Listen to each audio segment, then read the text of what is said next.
de masse petit m et un mouvement de translation hein, dont la vitesse est Vg. D'accord? Donc, si le corps est en train de se mouvoir, le corps est en mouvement de translation avec une vitesse Vg, on vous a dit comment calculer la puissance ici de F. Il y a deux façons de calculer la puissance d'une force. On va dire que la puissance, c'est quoi? C'est le travail divisé par le temps. Parce qu'on dit que le travail égale à quoi? C'est la puissance par le temps, quoi. D'accord? Donc, ici, si on veut avoir la puissance, regardez, hein, vous savez que le travail égale à quoi? La formule du travail, le travail ici égale, c'est la puissance fois le temps. Donc, si on veut avoir la puissance, il faut seulement dériver le travail par rapport au temps. D'accord? Quand vous dérivez le travail, vous obtenez la puissance, donc c'est la variation. Donc, la puissance d'une force, c'est dérivé par rapport au temps du travail. Hein? Dérivé à la variation élémentaire. Donc, ça, c'est une expression qu'on va garder. Nous, ça part en. Il y a une autre formule de la puissance encore. On va dire que la puissance est égale à quoi? Pour un déplacement infinitésimal, la puissance d'une force peut être égale à quoi? C'est la force fois la vitesse. Vous avez vu ça aussi, quoi, produit scalaire.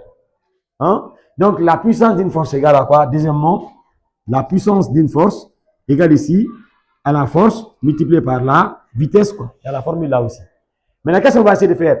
Ça, vous avez ici la deuxième relation. On va essayer de manipuler la deuxième relation un peu pour avoir la formule du texte. Vous remplacez la force là par son expression. Hein? On sait que la force, c'est l'ensemble de plusieurs forces qui se réunissent, qui donnent ici une force unique, grand F. Vous remplacez la force par son expression. Si vous remplacez la force par son expression, qui devient la puissance? Deuxième écriture, on va d'abord venir manipuler ça. La puissance de la force devient quoi? La force est remplacée par son expression. C'est la somme des i allant de 1 à n des fi. Maintenant, le tout maintenant multiplié maintenant par le vecteur vitesse. On dit que la somme des forces est égale à quoi? C'est la dérivée par rapport au temps du vecteur quantité de mouvement. Donc ici, la puissance de la force, c'est égal. Ça, là, vous remplacez par son expression, ça fait dériver par rapport au temps du vecteur quantité de mouvement. Le tout maintenant multiplié par v. D'accord? Vous remplacez sur le vecteur quantité de mouvement par son expression. Qui devient la puissance? La puissance de la force serait égale à la dérivée par rapport au temps. On va commencer par V. Hein. Je commence par V d'abord. Voilà. Donc, c'est V fois la dérivée par rapport au temps de quoi? Vecteur quantité de mouvement, c'est égal à quoi? C'est M. M fois V encore, quoi. D'accord? Mais qu'est-ce qui est constante? On sait que la masse ne varie pas. Comme la masse est constante, la masse va sortir. Donc, la puissance d'une force serait égale à la masse fois V fois la dérivée par rapport au temps de V encore, quoi, qui est aussi l'accélération. Mais moi, j'ai limité là. Ceux qui ont vu les primitives avec nous, au niveau des intégrations, on a vu la formule là. U dérivé fois U exposant N. Quand vous avez U dérivé fois U exposant N, la primitive c'est quoi? C'est U exposant N plus 1 sera N plus 1. Donc la puissance égale à M fois V fois la dérivée par rapport au temps de V. D'accord? Maintenant, prenez cette équation là, cette nouvelle égalité, 3, vous égalez ça à 1. On sait que 1, on a dit quoi au niveau de 1, que la puissance d'une force, c'est la variation du travail, c'est la variation du temps.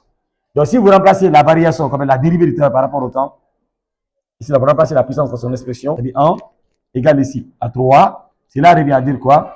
Que la dérivée par rapport au temps de W égale ici à M fois V fois la dérivée par rapport au temps de la vitesse. On peut simplifier les dérivées hein, sans problème. Ça va rester quoi maintenant? Dérivée du travail égale à quoi? C'est M fois V fois la dérivée encore de V. Arrivé, on prend quoi? Intégrale membre à membre. D'accord? On intègre. Maintenant, si le solide se déplace d'un point A à un point B, l'intégrale, c'est la bornée. On borne l'intégrale, quoi, parce que le corps va se quitter un point A à un point B. Mais supposer que le corps se déplace comme ça, suivant. Le corps quitte.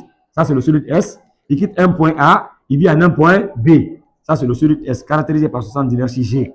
Le solide S est là. Quand le corps va quitter un point A vers un point B, l'intégrale maintenant, c'est de A à B, quoi. Vous limitez, vous bornez l'intégration. Donc, intégrale ici, de A à B, de la variation du travail, c'est égal ici, à l'intégrale ici de quoi? De A, toujours à B, de M ici, fois V, fois dérivée de V. C'est comme ça, quoi. Maintenant, comme la masse est constante, la masse va sortir. Donc, ici, l'intégrale ici de A à B, de la variation du travail, est égale à quoi? La masse sort, ça fait ici M, intégrale ici de A, ici à B, de V, fois la dérivée de V. Mais vous voyez ici, la variation maintenant, c'est par rapport à V, quoi. D'accord? Et on a dit quoi avec l'intégration? Si vous vous rappelez très bien, l'intégrale de T par rapport à T, si y a un exposant N, c'est T exposant N plus 1 sur N plus 1. Vous savez que ça se rappelle? Ça là, c'est égal à quoi? C'était exposant n plus 1 sera n plus 1. Ce qu'on avait dit. Ouais, on s'est dit, on peut trouver la primitive de V. Mais V là, il y a son exposant 1 quoi. C'est la V exposant 1 plus 1 sera 1 plus 1. D'accord? Donc c'est borné. Vous appliquez la formule en disant que toujours l'intégrale ici de A à B, de D de W est égal à la masse. Donc la primitive là, c'est quoi? C'est V exposant 1 plus 1 sur 1 plus 1 maintenant. Quoi. Ce qui va vous donner maintenant V exposant 1 plus 1, ça fait combien? Ça fait 2. Hein? Ça fait maintenant quoi? V au carré sur 2. Maintenant, borné ici de A à B. Parce qu'on a dit que lorsqu'on veut faire l'intégration, il faut trouver la primitive. Quand la primitive est connue, tu prends l'image de la borne supérieure moins l'image de la borne inférieure. C'est ça l'intégrale. Hein? C'est qu'on fait ça avec moi. Je pense que je se rappelle un peu de ça. Maintenant, intégrale par la dérivée encore, c'est 1. Donc, ça va donner automatiquement W. Donc, c'est le travail ici entre A et B. La borne supérieure, c'est B. Hein? La borne inférieure, c'est A. Intégrale ici maintenant à M. 2 la sort. Ça fait N demi de M. Donc, de V carré borné de A à B. Maintenant, cela va donner quoi? C'est le travail de la force en B moins le travail de la force en A. Donc, c'est le travail de la force au point B moins le travail de la force au point A qui est égal ici maintenant à quoi? C'est un demi. Maintenant, facteur, la vitesse c'est au point B d'abord. On va dire que c'est VB. Attention, il y a M ici. Hein. Maintenant, VB carré. Maintenant, moins la vitesse au point A aussi au carré. Donc, ici, moins VA au carré. Mais on savait que quand on a un signe moins, on sait que moins là, quand il y a A moins B, vous savez, on peut écrire ça autrement. Lorsque vous avez A moins B, c'est A plus facteur de moins B. Ça va la somme, quoi. Donc, vous dites maintenant que ça, là, c'est le travail de la force en B. Maintenant, plus facteur, moins le travail de la force ici en A. Ce qu'on a besoin, c'est tout ça. Égal ici, maintenant, vous développez. Ça fait n demi de M VB carré moins n demi de M VA au carré. Ça, là, c'est quoi? C'est la somme des forces. La somme des travaux des forces. Quoi. Donc, c'est une somme. C'est la somme des travaux des forces. De la force F, en fait. Égal ici, maintenant, à quoi? N demi d'un BB carré, c'est quoi? C'est l'énergie cinétique en B. Donc, vous dites que ça, là, c'est l'énergie cinétique en B moins l'énergie cinétique en A. Ça, c'est la variation de l'énergie cinétique. On généralise. On dit alors, dans un référentiel galiléen, au résumé, hein, d'où la somme des travaux de toutes les forces extérieures égale ici à quoi? À la variation de l'énergie cinétique. Ça, c'est le TEC. C'est la démonstration, ça. Oui? Oui, Thierry, allons d'abord. Oui, il y a une façon très mécanique, très simple, avec la chute libre. Deuxième méthode. Prenez seulement la chute libre. C'est comme on avait commencé à démontrer. Vous savez, c'est un corps qui est en chute libre sans vitesse initiale. Vous savez, si le corps en chute libre sans vitesse initiale, supposons que le corps se déplace dans son mouvement, il y a un point A ici, et un point B, quoi. Il descend d'un point A à un point B, en chute libre. Vous savez que la hauteur est égale à quoi? La hauteur H égale, c'est 1 demi de GT carré. H égale 1 demi de GT carré. D'accord? Donc, quand on est au point A, on dirait H égale, si c'est H de A, c'est 1 demi de G fois TA au carré, quoi. Vous comprenez? Donc, on va dire ici, H de A, c'est 1 demi de G fois TA carré. H de B, c'est 1 demi de G fois TB au carré. On a ça d'abord, on peut garder ça. On va chercher aussi les énergies cinétiques. Vous avez l'énergie cinétique en A, normalement c'est 1 demi de M fois VA au carré. Ou bien, donc c'est un corps en chute de V égale à quoi? C'est G fois T. Hein? V égale à G fois T. Donc, vous remplacez V là par son expression, ça fait 1 demi de M. V égale à quoi? G fois T. Ça sera maintenant G fois TA, le tout au carré. Ensemble, jusqu'ici. J'ai remplacé V par son expression, V égale à quoi? G fois T. Mais c'est G fois T, maintenant le tout au carré. Maintenant, qu'est-ce que je vais faire à partir d'ici là? On peut écrire ça autrement. Hein? C'est qu'on peut dire que l'énergie cinétique en A égale ici à 1 demi de M fois quoi? Fois G au carré fois TA au carré. Hein? C'est pour avoir un peu la hauteur dedans, comme nous, c'est la hauteur qu'on cherche dedans. Regardez, 1 demi, c'est 1 demi qui est là. Il y a G, et G au carré, quoi. Donc, c'est cela. On prend 1 sur G, on prend TA carré, quoi. Donc, on va écrire ça autrement. On peut dire que l'énergie cinétique en A, c'est égal à quoi? 1 demi, on va d'abord que 1 demi, je vais comprendre ça comme ça. Je prends G, je prends TA au carré. Tout est là. Hein. Il y a 1 demi, il y a G, il y a TA carré. Ça va rester quoi maintenant? M et G encore, quoi. Voilà, nous tout maintenant fois mg. Mais ça là, ça représente quoi? Ça c'est H de A.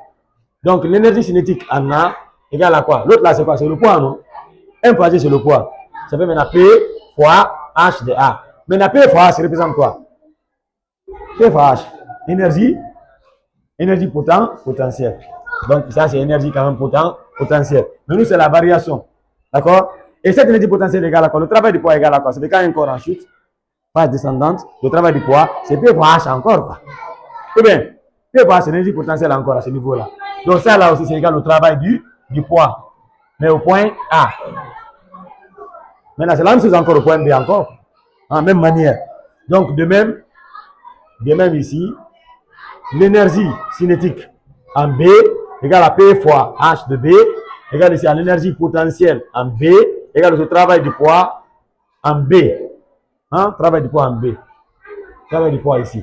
Maintenant on fait la différence des deux énergies. Donc vous dites énergie cinétique en B moins EC en A. La variation de EC maintenant quoi. Égale à quoi encore? C'est le travail du poids. Travail du poids en B moins le travail du poids en A. C'est bon? On peut mettre, on sait que le 6 moins, on peut mettre, comme on a fait là-bas, c'est plus fois moins. Donc on va dire que la variation de l'énergie cinétique égale au travail du poids ici en B, maintenant plus facteur de moins le travail du poids en A. On généralise maintenant. Ça, c'est une somme de travaux, quoi. Donc on dira que la variation de EC égale à la somme des travaux, des forces. Mais ça, c'est le poids maintenant, ce qu'on généralise. Mais comme le poids est une force, on généralise maintenant. Donc il dit d'où ici la variation de EC égale ici à la somme des travaux de toutes les forces extérieures qui agissent sur l'eau solide. Donc ça, c'est la généralisation. On va passer par le texte, par la suite. Cas particulier de vous généraliser.